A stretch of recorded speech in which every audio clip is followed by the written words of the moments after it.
Hi, this is Daniela Wolf with Bestie Life, the podcast, and this is your community to support you through the little and not so little events that make up your day-to-day life. From the I've got this moments to the I just can't moments. We are here to empower all women to find and develop the skills they need to find peace, balance, and the bliss in their busy. Through solo episodes as well as interviews with amazing women who share their journey and their story and how it works for you.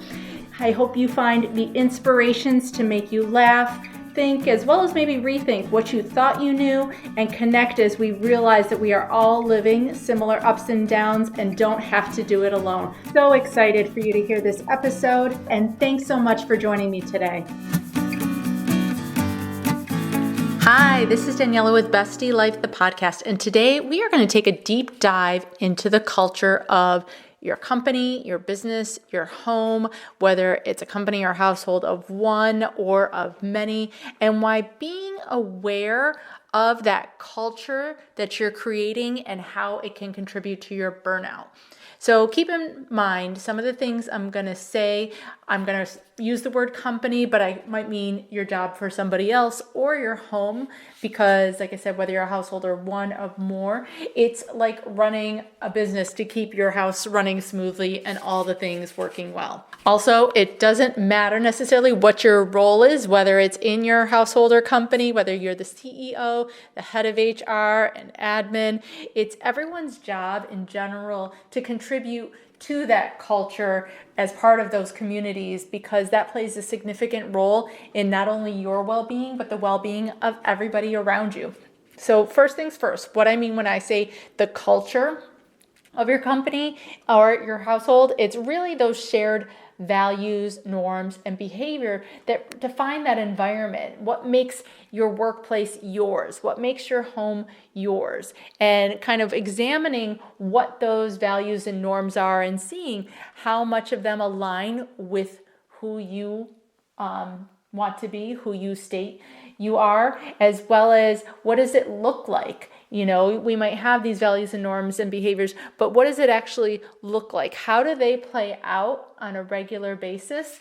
And seeing from just an objective kind of overview perspective, do they match up? Do those things align? Now, from a job perspective, you might be thinking, well, I'm a solopreneur or a freelancer. What does this have to do with me? Well, it can still mean everything. If you're like me as a solopreneur, a lot of people might think they're immune to that workplace culture because it's just them. They are the workplace.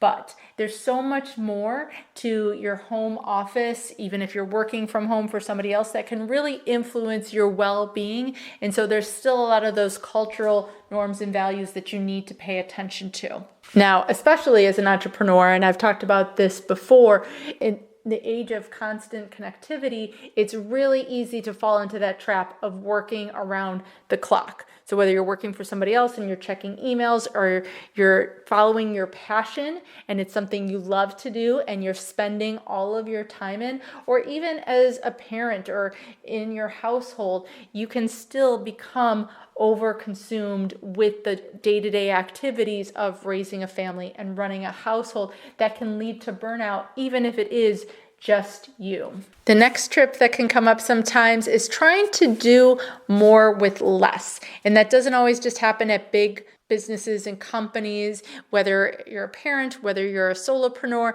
whether it's just you at home. You're trying to juggle too many roles and too many tasks, thus trying to do more than you typically should be able to, and leading yourself into exhaustion. Learning how to prioritize and really delegate your time as well as intentionally plan your time is going to help you really kind of separate what is a must-do now as well as a must-do by you from something that can be done later or delegated to somebody else. And so in general, why should you care about burnout prevention, whether you're at a job, whether you're working at your own business, or just in maintaining your household? Because ultimately, your well-being matters. You know, Burnout is one of those things that we don't even realize can affect our overall quality of life, our health and well-being on an emotional, mental, and physical level. And so being able to prioritize why this is important and apply it to all these other areas of your life is going to help create the lifestyle that you love both at work and at home. Create that work-life balance, harmony, and flow so that we are living our best life, that we are happy with the way things are going on a day-to-day basis, that we are making sure we are taking this one life we have and experiencing all the things we want to do to the max. So the key is definitely to be aware of some of the signs that can be contributing to your burnout, as well as then taking the steps to prevent it, no matter the size of the culture that you're working within, and prioritizing your self-care, setting some boundaries, and knowing when to hit the pause button are just some simple, easy steps, not to solve all of it, but to at least begin that process of taking stock and starting to make that change.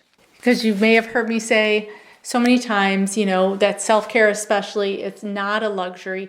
It is a daily necessity in order to maintain a healthy work culture, healthy home culture, healthy work-life balance within your world.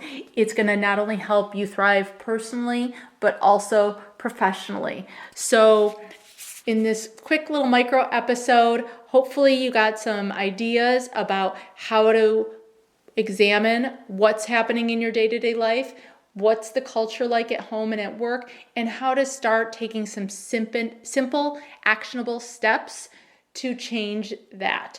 If you have any questions, please reach out to me. Let me know. I can't wait to help support you, and I'll talk to you soon. Thanks so much again for joining me today. I hope you enjoyed this episode. Please let me know any questions or comments that you have.